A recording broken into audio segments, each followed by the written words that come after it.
ब्रह्मर्षि पितामह पत्री जी, ब्रह्मर्षि पितामह पत्री जी, ब्रह्मर्षि पितामह पत्री जी।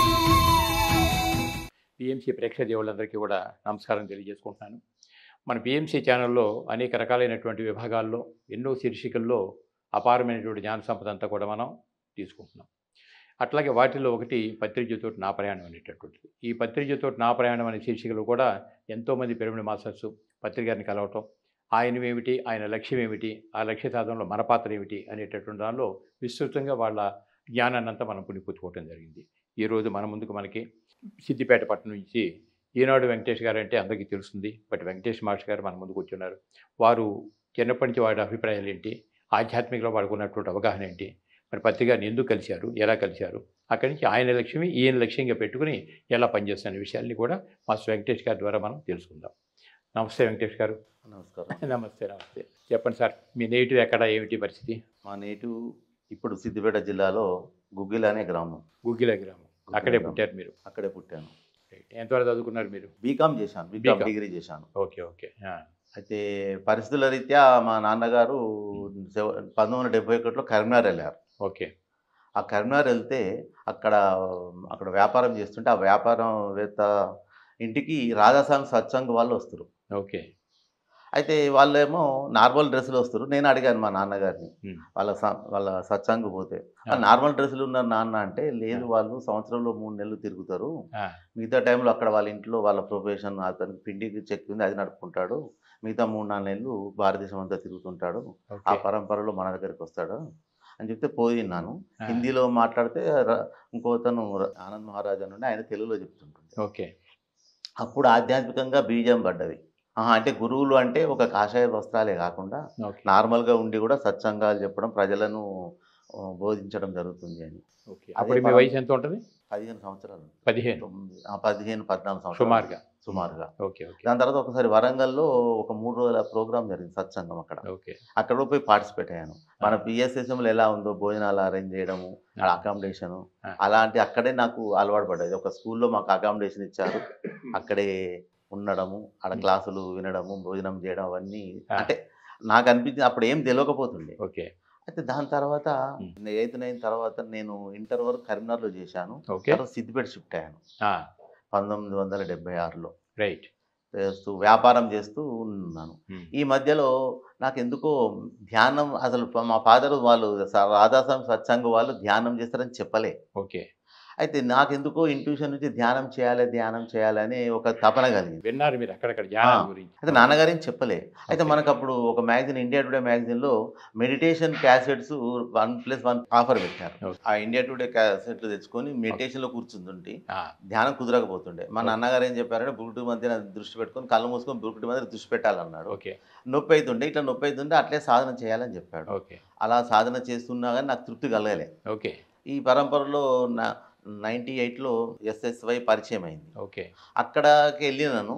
అక్కడ ఆరోగ్యపరంగా, ఆహారపరంగా నాకు నచ్చింది. అయితే వాళ్ళు ధ్యానం అంటే ఏంటంటే ఒక 15 నిమిషాలు గమనించాలి అని చెప్తుండేది. ఎరుకతో ఉండాలి, ఆలోచనలు వస్తే గమనించాలి అన్నారు, కానీ 15 నిమిషాలు కానీ ఎక్కువ చేయొద్దు అన్నారు. ఓకే.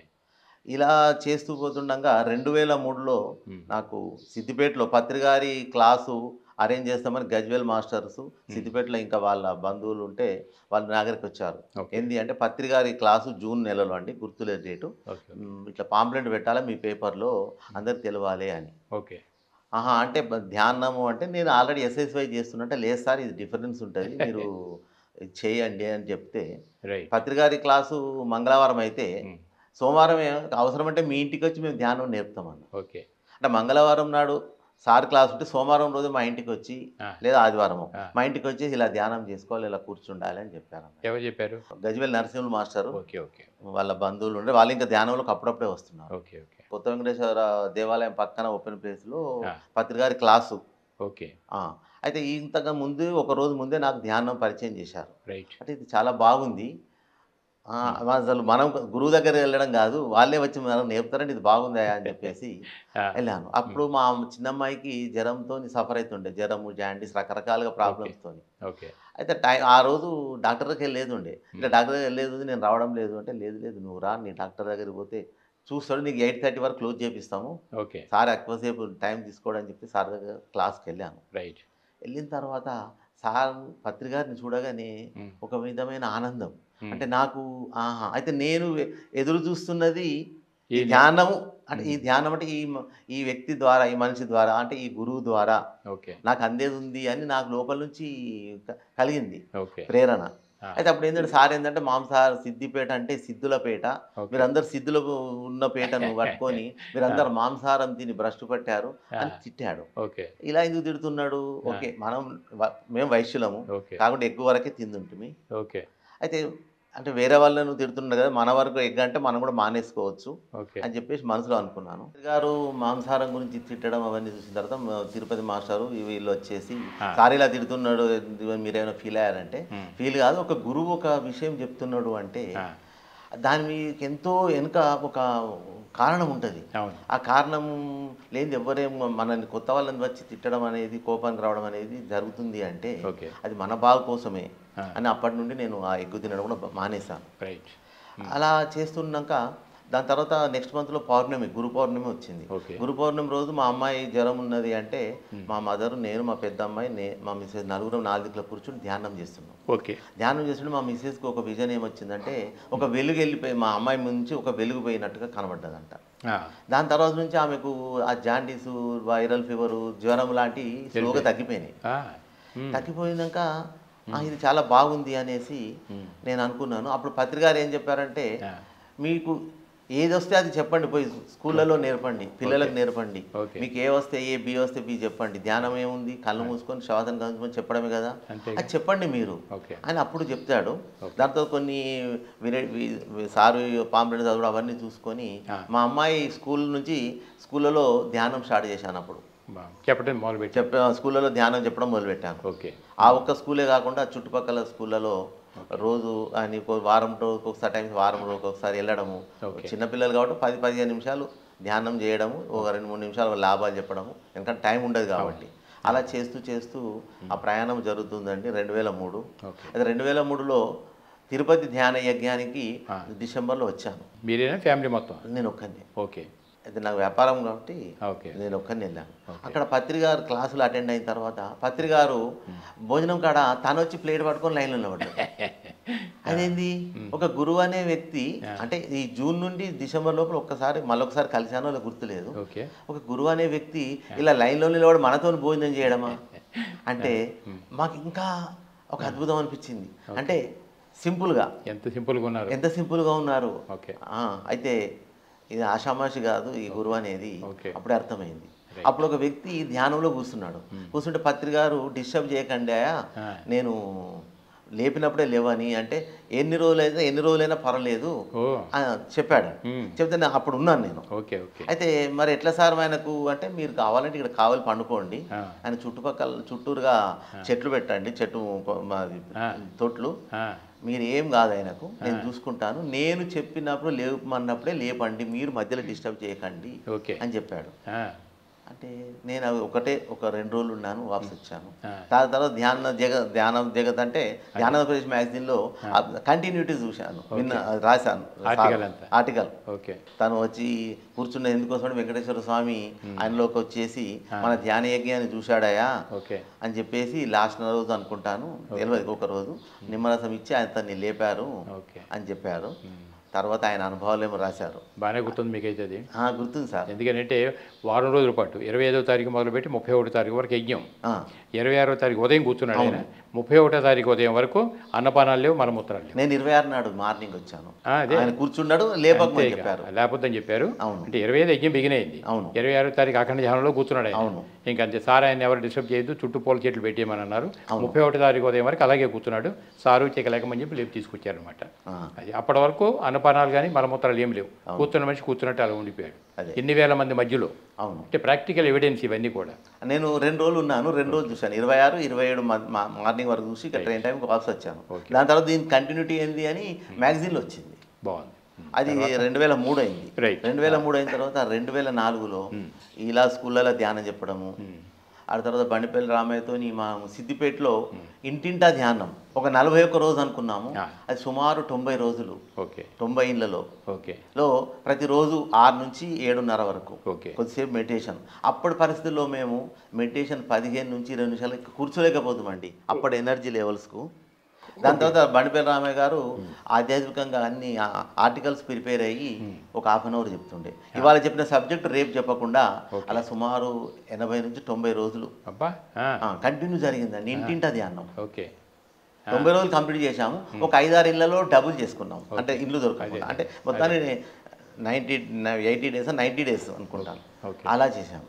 ఆయన తర్వాత 2004 హైదరాబాద్ ధ్యాన యజ్ఞం ఆడొక 2-3 రోజులు పాల్గొన్నాను. పాల్గొన్న తర్వాత పత్రికారు ఏం చెప్పారంటే నాకు మహారాష్ట్రలో మీ క్లాసులు కావాలి అని చెప్తే 2005లో బండిపల్లి రామయ్య మహారాష్ట్రకి వెళ్ళి వాళ్ళ గౌడు కాబట్టి అక్కడ ఫ్యామిలీస్ పరిచయాలు ఉన్నతో వెళ్ళి మొదలు అక్కడ అంతా అరేంజ్ చేయడము, అక్కడ క్లాసుల కోసం నిర్వహించడము, అక్కడ కొందరిని మోటివేట్ చేయడము చేసి సార్ క్లాస్ అరేంజ్మెంట్ కోసం వెళ్తే చంద్రాపూర్, గడ్చిరోలి, షామూర్చి ఆ 3 సెంటర్ల లోపల పత్రికారి క్లాస్ అరేంజ్మెంట్ తను మొదలు వెళ్ళి ఒక 2 నెలలు అట్లా తిరిగేసి వచ్చేసి తర్వాత వెళ్ళినప్పుడు మేము అక్కడ పాంప్లెట్ పంచడానికి సారు గారు వచ్చే 2 రోజుల ముందు వెళ్ళడము, అక్కడ పాంప్లెట్ పంచడము అలా జరుగుతాయి. ఎక్కడ కూడా పాంప్లెట్ రిసీవ్ చేసుకుందరు.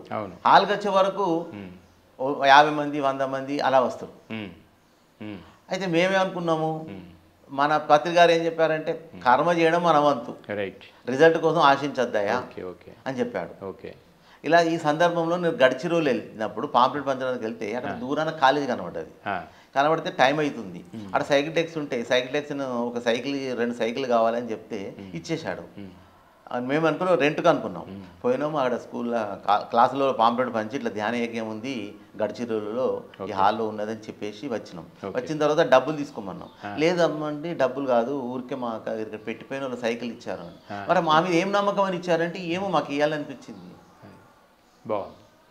అంటే ఒక కొత్త ప్లేస్లో ఇద్దరు సైకిల్ అంటే అప్పుడు 2004-05లో సైకిల్ అంటే కూడా విలువైందే కదా, తెలియని వాళ్ళకు ఇవ్వడం అనేది ఎందుకు అట్లా ఇచ్చారంటే ఏమో మీరు అడిగారు నేను ఇవ్వాలనిపించింది ఇచ్చాను అంటే నాకు అనిపించింది అంటే ధ్యానం మహిమది.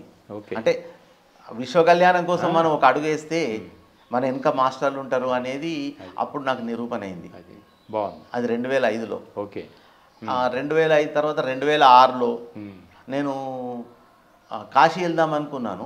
ఈ లోపల బండిపల్లి రామయ్య గారు హిందీ పాంప్లెట్ ఇంగ్లీష్ పాంప్లెట్ చేయడంతో నేను కాశీ వెళ్దాం అనుకుంటే మా వాళ్ళకి చెప్పాను ఏమనంటే నేను ఒక 2 రోజులు మీతో తిరుగుతాను, మీరు టెంపుల్స్కి అట్టి వెళ్ళొస్తే నేను మాత్రం పాంప్లెట్ పంచడానికి టైం ఇవ్వాలి నాకు అంటే సరే అని చెప్తే పాంప్లెట్ ప్రింట్ చేసుకో, ఒక సైడ్ హిందీ ఒక సైడ్ ఇంగ్లీష్.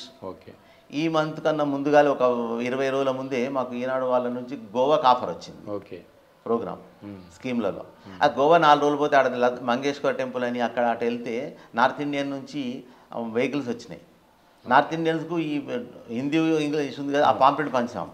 మీది ఏరియాలో పంచామంటే అక్కడ ఎంజాయ్మెంట్ వాళ్ళు పట్టించుకోరు. ఆ టెంపుల్స్కి వస్తే నార్త్ వాళ్ళు అని చెప్పేసి వాళ్ళకి ఇచ్చాము.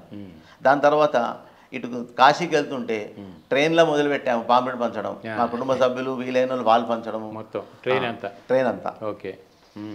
దాని తర్వాత కాశీ వెళ్ళిన తర్వాత టెంపుల్స్ అటు వెళ్ళిన తర్వాత మిగతా టైం లోపల నేను అక్కడ రోడ్ దగ్గర నిలబడి వచ్చేపోయే జనాలకు అందరూ పాంప్లెట్స్ ఇవ్వడము. దాని నెంబర్ ఇస్తే ఆ నెంబర్తో ఒక 2-3 ఎంక్వైరీలు వచ్చినాయి ధ్యానం ఎట్లా చేయాలి సార్ అని. అప్పుడు మనకు హైదరాబాద్ అడ్రస్ లేదు, అయితే బెంగళూరు అడ్రస్ అప్పటికే పిరమిడ్ వ్యాలీ కూడా నేను వచ్చాను 2005లో 6లో కూడా వచ్చాను ప్రాణప్రతిష్టకు. అక్కడ కానీ సార్ గారితో చూసి తను మాట్లాడడం అవన్నీ విన్నాను. అయితే అక్కడ పాంప్లెట్ పంచుకొని వెబ్సైట్ నెంబర్ ఇచ్చాను, మనకు పూర్తి అడ్రస్ లేదు కదా, బెంగళూరు అడ్రస్ ఇవ్వడము కింద వెబ్సైట్. అయితే తర్వాత అక్కడ పాంప్లెట్ పంచినాము. దాని తర్వాత బుద్ధగయలో బుద్ధుడు ఎక్కడ జ్ఞానం పొందాడో అక్కడ పాంప్లెట్ పంచడము, అక్కడ 4-5 ఒక 5-5 నిమిషాలు ధ్యానంలో కూర్చొని పెట్టడము. ప్రచార కార్యక్రమాల్లో ఏదో సిద్దిపేట అంటే మన వరకే పరిమితం కాకుండా అన్ని రాష్ట్రాలు వెళ్ళటం, అన్ని రాష్ట్రాలు కూడా ప్రాపగాండ చేయటం, ప్రచారం చేయటం, మంచి మంచి పాంప్లెట్ డిస్ట్రిబ్యూట్ చేయటం, ఇటు శాకాహారం గురించి చెప్తున్నారు, ధ్యానం గురించి చెప్తున్నారు. అవును. ఓకే, బాగుంది. తర్వాతకి మీరు ధ్యానంలో కూర్చున్నారు కదా, ఆ. బిగినింగ్లో కొద్దిగా డిస్టర్బ్డ్గా అనిపించింది. అవును. తర్వాత ధ్యానంలో మీరు ఎంతసేపు కూర్చునేవాళ్ళు? ఇప్పుడు 1 అవర్ 1.5 అవర్ దాటి ఎట్లా ఫీల్ అవుతారు మీరు ఆ 1 అవర్లో? ఆ 1 అవర్ లోపల నేను రిలాక్స్గా ఫీల్ అవ్వడము. ఓకే. నాకు న్యూస్ పేపర్ ఏజెన్సీ కాబట్టి బయస్ నుంచి స్ట్రెస్ ఉంటుండే ఓకే. మేనేజ్మెంట్ నుంచి. అదేంటంటే ఈ ధ్యానం ద్వారా నేను దాన్ని సమస్థితిలో ఉండగలిగినాను. మానసిక మెంటల్గా ఒత్తిడి లేకుండా రిలాక్స్ అవుతుంది. ఎన్ని పరిస్థితులు ఉన్నా కానీ ఇప్పటికి పరిస్థితులు కొన్ని ఉన్నాయి, ఓకే. అయినా కానీ తట్టుకొని నిలబడడం అనేది ఏంటంటే ఈ ధ్యానం ద్వారానే ఓకే ఓకే జరిగింది.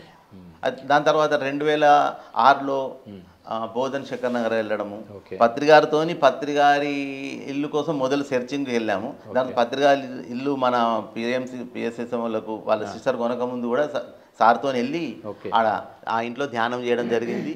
దాని తర్వాత ఓపెనింగ్ కూడా ఒక 2-3 రోజులు ఉండడము. ఆ జూలై 13, 2007 ఓకే ఓకే అక్కడ సార్తో గడపడం జరిగింది. ఓకే. అంతకుముందు అదే సంవత్సరం 2007 మే 27 రోజు సిద్దిపేటలో ఒక 2000 మందితోని పెద్ద ధ్యాన యజ్ఞం చేశాం. సాంస్కృతిక కార్యక్రమాలు, ధ్యాన యజ్ఞం. ఓకే. అయితే ఆ రోజు మేము మాస్టర్లను అడిగి మా ఇంటికి సార్ను భోజనానికి అని చెప్పేసుకుంటే మా వాళ్ళు ఏం చెప్పారంటే, మీ ఇంటికి వస్తాడు భోజనం చేసి వెళ్ళిపోతాడు ఎంకన్నా అని చెప్పారు. మా మిస్సెస్కి ఏంటంటే గిట్ల వెళ్ళిపోతే ఎట్లా, సార్ ఉండాలి అనే తపన. అయితే సార్ ఏం చేశాడు, భోజనం తను వంట ప్రిపేర్ చేశాడు, కర్రీస్ వేయించాడు, రకరకాల బజ్జీలు వేయించాడు. ఆలు బజ్జీ, మసాలా మిర్చి, ఉట్టి మిర్చి అట్లా. ఓకే. తర్వాత ఏం చేశాడు, భోజనం చేశాడు, పడుకున్నాడు. తర్వాత అన్నాడు మా మిస్సెస్తోని, ఏందమ్మా నన్ను కట్టిపడేసావు కదా అని. సాయంత్రం 5 గంటల వరకు ఉండి మళ్ళీ స్నానం చేసి సంకల్పం అంత బలంగా ఉంది. ఓకే, బాగుంది. అట్లా ఆ రోజు అట్లా 2007లో జరిగింది. అంటే ఇప్పుడు మీరు ధ్యానం ఇలా చేస్తున్నారు, ప్రాపగండ చేస్తారు. ఓకే. ప్రోగ్రామ్స్ అన్నీ కూడా చేస్తారు ఇంతవరకు. ఓకే. బుక్స్ బాగా చదివే అలవాటు ఉందా మీకు? ఎందుకంటే పత్రిక ఇప్పుడు ధ్యానం చేస్తే చేసుకున్న వాడికి చేసుకునేంత మనం శక్తివంతంగా ఎదగట ధ్యానం ఉపయోగపడుతుంది. స్వాధ్యాయం అనేటటువంటి దానిలో మంచి బుక్స్, అది భగవద్గీత అవుతుందా, బైబిల్ అవుతుందా, ఆధ్యాత్మిక బుక్స్ చదవడం ద్వారా జ్ఞానపరమైన అవగాహన పెరుగుతుంది మనకి. చెప్పారు కదా, అట్లా బుక్స్ ఏమైనా చదివేవాళ్ళ మరి మీరు? అంటే మరణం లేని మీరు, న్యూ ఎనర్జీ, తర్వాత నక్షత్ర మిత్రులు, ఓకే ఓకే, రామ్తా, అలాంటి కొన్ని పుస్తకాలు మొత్తం అన్నీ తెప్పించాను. ఈ వ్యాపార రీత్యా టైం దొరికినప్పుడు చదవడము. ఎందుకంటే ఆ స్పిరిచువల్ డెప్త్ తెలియాలన్నా, జ్ఞానపరమైన అవగాహన పెరగాలన్నా ఆ బుక్స్ నుంచి అన్ని చదివితే మనకి అవగాహన పెరుగుతుంది, జ్ఞానపరంగా అవగాహన పెరుగుతుంది. ధ్యాన ఆంధ్రప్రదేశ్, ధ్యాన జగత్ మ్యాగజైన్ కూడా ప్రతి నెల చదువుతూ ఉంటాను. మీరు చదవటం కాకుండా అందరితో కట్టిస్తారా? ఇప్పుడు ఈ మధ్యన మనం ధ్యాన జగత్ మ్యాగజైన్ గత 3 years నుంచి చందాలు కట్టేయడము, నేనే తెప్పించుకొని పోస్టుల్లో సరిగా అందలేదంటే నేనే ప్రతి నెల మాకు ఇక్కడ దత్తాత్రేయ పిరమిడ్లో అందరం గ్యాదర్ అవుతాం గురువారం. ఓకే. అక్కడికి పోయి తీసుకొని పోయి ఇవ్వడము. ఓకే. లేదు మాకు పోస్టులు కావాలన్న వాళ్ళకి ఇమీడియట్లీ అమౌంట్ పంపించేసి పోస్టల్ అడ్రస్ ఇచ్చి ఆ పోస్ట్కి వచ్చేట్టుగా ఏర్పాటు చేయడము. ఓకే. ఎందుకంటే ధ్యాన జగత్ మ్యాగజైన్ అనేది సార్ ఏమంటే నా యొక్క మానస పుత్రిక. అంతేగా. తెలుగు రాష్ట్రాల్లో ఎక్కడైనా టీపాయ్ మీద ఉండాలి, ప్రతి ఇంట్లో తెలుగు వాడి ఇంట్లో ఒక బుక్ కావాలని కోరిక. ఓకే. ఆ కోరిక ప్రకారంగా ఈ 3.5 సంవత్సరాల నుంచి నేనే బల్క్ తెప్పించేసి బల్క్ చెప్పేయడం, పనిచేయడం జరుగుతుంది. ఇప్పుడు మరి ధ్యానంలో థర్డ్ ఐ ఓపెన్ అవుతుందని, యాస్ట్రల్ ట్రావెల్స్ అని ఇవన్నీ జరుగుతున్నాయి కదా, చాలా మంది మాస్టర్ చెప్తారు, మీకు కూడా అటువంటి ఏమైనా ఉన్నాయా? నేను ఒక్కసారి పిరమిడ్లో కూర్చుంటే ఒకసారి లేచాను, ఏంది ఇట్లా తేలికగా ఉన్నాను ఏంది అనిపించింది, లేచి కూర్చున్నాను, ఏందో లే అని మళ్ళీ పడుకుని లేచినప్పుడు ఫిజికల్ బాడీలో నుంచి లేచాను. అంటే అప్పుడు అనిపించింది అంటే నా సూక్ష్మ శరీరం ఒకసారి బయటకు వచ్చింది, కానీ దాన్ని నేను పూర్తి కంప్లీట్ చేయలేదు అని. ఒకసారి ధ్యానంలో కూర్చున్నప్పుడు విపరీతం చాలా పెద్దగా అయిపోయాను, మొత్తం విశ్వమంతా నేనే నిండిపోయాను. ఆ ఫీలింగ్లో ఒకసారి వచ్చింది. అంటే సర్వాంతర్యామి అన్నట్టు. ఏదో చాలా పెద్దగా అయిపోతున్నా ఎంత అడుగుడు నేను ఇంత పెద్దగా అయిపోతున్నా ఏంది అని ఒక ఫీలింగ్ కలిగింది. 2007లో పత్రిగారి కేర్ సెంటర్ జూలై 13 ఓపెన్ అయిన తర్వాత సిద్దిపేట పిరమిడ్ ఇంజనీర్ రామారావు వస్తే మా ఇంటి పైన కూడా పిరమిడ్ వేయించాను. తను కొలతలు చెప్తే కూడా ఒక 2 పిరమిడ్లు సిద్దిపేటలో స్ట్రక్చర్ వేయించాను నేను. ఒక 2 మాస్టర్లు కడతా అంటే ఒకటి మాకు అప్పుడు ఒక పార్బాయిల్ రైస్ మిల్ ఉండే, ఆ రైస్ మిల్లో కూడా ఒక పిరమిడ్ ఓపెన్ వేయించాను. వేయించి ఆడ ఓపెనింగ్ కూడా పత్రికారు వచ్చారు, రైస్ మిల్కి వచ్చి ఓపెన్ చేసి వెళ్ళారు. క్లాసులు కండక్ట్ చేస్తుంటారా మీరు మీ పిరమిడ్ కట్టిన దగ్గర? పిరమిడ్ కట్టిన దగ్గర అంటే ఉట్టి ధ్యానం చేసుకుని వెళ్తారు, ఎక్కువ గ్యాదర్గా రారు, వచ్చిన వాళ్ళు ధ్యానం చెప్పడము. ఇండివిజువల్గానే ఎక్కువ క్లాసులు అవుతాయండి. అట్లా గ్రూప్ కన్నా ఇండివిజువల్గానే నేను కానీ మా మిస్సెస్ కూడా ఆ రోజు నుంచే ధ్యానం రావడం. ఎవరు మాస్టర్లు వచ్చినా దాదాపుగా మా ఇంట్లో మాకు అవకాశం పత్రికారి ద్వారా లభించింది, చాలా మంది మాస్టర్లు మా ఇంటికి రావడం. మరి అంతేగా. పత్రిక 2007లో ఒకసారి వచ్చాడు. తర్వాత 2008లో పిరమిడ్ ఓపెనింగ్ వచ్చాడు. మన రీసెంట్లీగా 2021 జూలై 20 రోజు అనుకోకుండా మా ఇంటికి రావడం జరిగింది. ఆ రోజు ఒక 3-4 గంటలు ఉండి మళ్ళీ సేమ్ సారు మీరు పత్రికతో మాట్లాడటానికి ఒక ముఖ్యమైనటువంటి టాపిక్స్ ఏమైనా గుర్తున్నాయి మీకు? ఒక మిరాకిల్ టాపిక్ అంటే 2006లో మేము బోధనలో క్లాస్ అయిన తర్వాత సాయంత్రం సార్ వాళ్ళ ఇంట్లో క్లాస్ ఉండే. అక్కడ రుద్రూరులో మా ఫ్రెండ్ వీరేశ్వర సారు, భువనేశ్వర ప్రసాద్ అందరం వెళ్ళినప్పుడు మేమిద్దరం మీద కూర్చున్నప్పుడు సార్ చెప్తుండే ఈ మా మేడంకి ఇట్లా విజన్ వస్తుండే, అన్ని పట్టణాలు మునిగిపోతాయి, సముద్రం పక్కన ఉన్న పట్టణాలన్నీ మునిగిపోతుంటాయి అని విజన్ వచ్చింది, ఏం జరుగుతుందో చూడాలి. ఓకే అంటే తను ఏంది చెప్పకపోతుండే, వేరే వాళ్ళ అభిప్రాయం ఇలా వచ్చింది అంటే నిజంగా కూడా బాంబే, చెన్నై ఇలాంటి నగరాలన్నీ వస్తున్నాయి, నీట మునుగుతున్నాయి. కరెక్టే. అయితే మనకేంది అంటే 2012కు ధ్యాన జగత్తు అంటే అది పోస్ట్ పోన్ అయినట్టుగా మేము విన్నాము. సార్ అంటే క్లోజ్గా అంటే ఎక్కువగా గ్రూప్గానే చెప్తుండే. ఓకే ఎక్కువ క్వశ్చన్స్ పర్సనల్గా వేసింది చాలా తక్కువ. నేను ఇంతవరకు ఏంది అంటే పత్రికారి మార్గంలో ఆయన విజన్లో శాకారం గురించి ప్రచారం చేయడం, ధ్యానము, ఓకే పిరమిడ్ కట్టడం. నా వరకు నేను ఒకటి కట్టాను, ఒక 2 పిరమిడ్లకు అప్పుడు వాళ్ళకు స్ట్రక్చర్ కావాలంటే స్ట్రక్చర్ ఇవ్వడం జరిగింది. రైట్, బాగుంది. మ్యాగజైన్స్ అని కూడా చేస్తున్నాను. ఇప్పటికి కూడా స్కూల్ కాలేజీలలోకి వెళ్ళి ధ్యానం పిల్లలకు బోధిస్తుంటాను. మాకు ఒక అవకాశం ఏంటంటే మేము సార్ క్లాస్ గురించి బిలాస్పూర్ వెళ్ళాం. బిలాస్పూర్ వెళ్తూ పాంప్లెట్ పంచుతాం. పాంప్లెట్ పంచి ఒక స్కూల్ దగ్గరికి వెళ్ళి పాంప్లెట్ పంచుతుంటే మాకు ఈ మెడిటేషన్ నేర్పేటోళ్ళు ఎవరు వస్తున్నారని ఎదురు చూస్తున్నామండి, మీరు చెప్తారా సార్ అన్నారు. చెప్తే మా మాస్టర్, ఇంకో మాస్టర్ ఉన్నాడు బాలయ్య, అతను నేను ఇద్దరం వెళ్ళి ఆడ హిందీలో అక్కడ స్పాట్లో ఒక రూమ్లో కూర్చుండి క్లాస్ చెప్పడం, ధ్యానంలో కూర్చుండటము.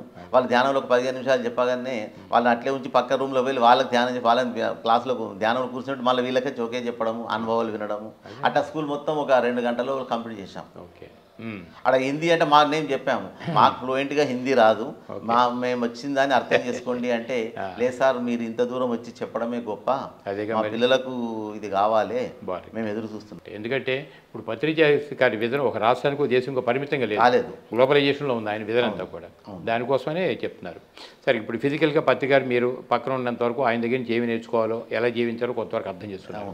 ఇప్పుడు ఇక ఆయన మరి దరిదాపుగా శరీర విరమణ చేశారు కదా. అవును.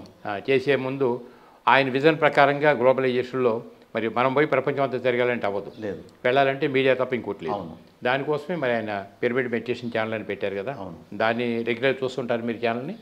చూస్తుంటానండి. దీనికి ముందేంది అంటే మొన్న రినోవేట్ జరిగింది కదండి, కొత్తాల మహేశ్వర మహాపిరమిడ్ రినోవేట్ జరిగింది 2007 కరోనా టైంలో. కరోనా టైంలో ఒక ఇన్నర్ జర్నీ అనే క్లాస్ అటెండ్ అవుతుంటే బాలకృష్ణ గారి ద్వారా వినడము, అప్పుడు ఒక సుమారు ఒక 75,000 రూపాయలు డొనేషన్స్ నేను కొన్ని ఇవ్వడము, మా బంధువుల ద్వారా ఇప్పించి అప్పుడు ఇప్పించడం జరిగిందండి. ఇక పిఎంసి గురించి అంటారా, పిఎంసి గురించి అంటే పిఎంసిలో షేర్స్ ఉన్నాయి, ఇట్లా షేర్స్ అయిపోయినాయి అని చెప్తే ఆడ ధ్యానమాయజ్ఞప్పుడు కడతాలో అడిగాను, మళ్ళీ ఎప్పుడన్నా మీరు చెప్పండి అంటే ఇదే టైం లోపల, అదే కరోనా టైం లోపల, రెండోసారి కరోనా వచ్చిన టైం లోపల పిరమిడ్ పిఎంసికి షేర్లు అలాంటి అవుతున్నాయి, షేర్ కట్టుకోవచ్చు అంటే నా వంతుగా 1,06,000 అనుకుంటాను ఇచ్చాను. ఎందుకంటే పత్రిక భావాల బలపత్రం అంటే మనం ఛానల్ కాపాడుకుంటామే. అవును, త్రూ ఛానల్ అయితేనే వాళ్ళు వేడి అవుతుంది. అవును, ఆయన పత్రిక ఇచ్చే నాలెడ్జ్ అంతా కూడా. అవును, దాని తర్వాత ఇక మళ్ళీ డొనేషన్ వసూలు చేయడము అదే జరుగుతుంది. ఇప్పటికీ పిఎంసీ అంబాసిడర్స్ కింద కొంతమంది చేస్తున్నారు. అవును, ఈ అంబాసిడర్గా వచ్చిన వాళ్ళలో కూడా సంవత్సరానికి ఒక 50,000 రూపాయలు యాడ్ రూపాయన యాడ్స్ కానీ ఏదైనా కానీ కలెక్ట్ చేయడం కానీ ఎట్లయితే అట్లా. అది ఇంతవరకు చేయలేదండి. కాబట్టి పిఎంసీ ఛానల్ సాధ్యమైనంత వరకు చూస్తుంటాను, యూట్యూబ్లో అయినా చూస్తాను, టీవీలో అయినా చూస్తాను. ఎందుకంటే ఎస్ఎస్సి ఛానల్ సిద్దిపేటలో 95 నెంబర్లో వస్తుంది. మేము ఎక్కడ వెళ్ళినా మోటివేట్ చేస్తుంటాం.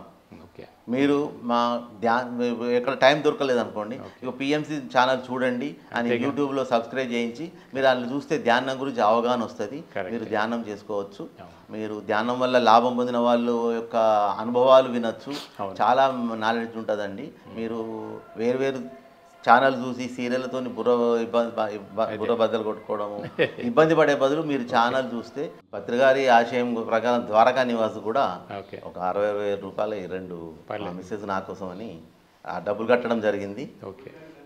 మేము ఎప్పుడు వెళ్ళినా అకామిడేషన్కు ఇబ్బంది ఏర్పడుతుందని గమనించి మా వాళ్ళు చెప్పినట్టుగా ఒక ధ్యానం యజ్ఞానికి ఒక 5 రోజులు, మిగతా రోజులు ఒక 40 రోజుల వరకు చెప్పారు. మన వల్ల అయినంత వరకు మనం చేయాలి కదా. చేయాలి కదా అవును. అనుకొని ఒక 2 ఓకే 60,000 వేల చొప్పున 2 సీట్లు తీసుకోవడం జరిగింది. పర్లేదు. ఎందుకంటే ఎప్పుడు వెళ్ళినా మన కోసం ఒక స్థలము, బెడ్స్ అనేది ఉంటుంది అనేది తోని మనం కట్టిన తర్వాత మిగతా రోజులు వేరే వాళ్ళకు కూడా ఉపయోగపడుతుంది. Okay okay. ఎందుకంటే పత్రిక గారు ఏం చెప్పారు, మరో షిరిడి అయిపోతుంది అనుకుంటే సార్ ఇలా బాడీ వెకేట్ చేస్తాడని, సమాధి ఉంటుందని ఎక్స్పెక్ట్ చేయలేదు. మరో షిరిడి అంటే అవును కరెక్టే. అంటే ఇక ఒక జ్ఞాని చెప్పింది ఏది తప్పుపోదు కాబట్టి దాని అంతరార్థం ఉంటుంది తెలుసు, కానీ ఎలా జరుగుతుంది అనే దాన్ని ఇలా జరుగుతుంది అనుకోలేదు. కాబట్టి ఇప్పుడు సార్ ఉన్నా, సార్ ఫిజికల్గా లేకపోయినా పిఎంసి ఛానల్ మనం బలపరచగలిగితే ప్రపంచవ్యాప్త అయిపోయినట్టు. తర్వాత ఆయన ఆశయాలను ప్రాక్టికల్గా మీరు ఉన్నంత వరకు ధ్యాన ప్రచారం, శాఖ ప్రచారం చేస్తూనే ఉన్నారు. పిరమిడ్ కట్టేవాళ్ళు సపోర్ట్ చేస్తున్నాను. బాగుంది సార్. So very happy. మరి ఫైనల్గా పిఎంసి ప్రేక్షకులకు మీరు ఇచ్చే మెసేజ్ ఏమిటి? ప్రేక్షకులు చెప్పడం ఏంటి అంటే, మీరు పిఎంసి ప్రేక్షకులు పిఎంసి చూడడమే కాకుండా అందులో అనుభవాలు వింటూ ఎవరు ఎలా డెవలప్ అయ్యారు, ఎలా వాళ్ళ యొక్క ఆరోగ్య సమస్యలు తగ్గించుకున్నారు, ఎలా ఎదిగారు, ఆత్మపరంగా ఎలా ఎదిగారు, దాన్ని మీరు కూడా మీకు తెలిసిన వారిని కూడా పిఎంసి ఛానల్ చూడమని ప్రోత్సహించాలండి. ఎందుకంటే అందరు కూడా ధ్యానం గురించి చెప్పడము వీలు కావద్దు, చెప్పలేకపోతేమో, కానీ ధ్యానం ఇలా చేస్తున్నాము, ఇంతసేపు చేయండి, పిఎంసి ఛానల్ చూడండి. యూట్యూబ్లో అయినా పర్వాలేదు, లేదంటే టీవీలో అయినా మీరు ఆ ఛానల్ చూస్తూ ఉంటే మీరు చూడమని చెప్తుంటే ఏంటంటే వాళ్లకు మీరు ఆత్మోన్నతి కలిగించడానికి మీ ద్వారా కూర్చున్న దగ్గర నుంచి వెళ్ళి సేవ చేసినట్టు అవుతుందండి. ఎందుకంటే ఫోన్ల ద్వారా, వాట్సాప్ ద్వారా కానీ పిఎంసి చూడండి అని మీకు తెలిసిన వాళ్ళను కూడా మీరు ప్రోత్సహించాలండి.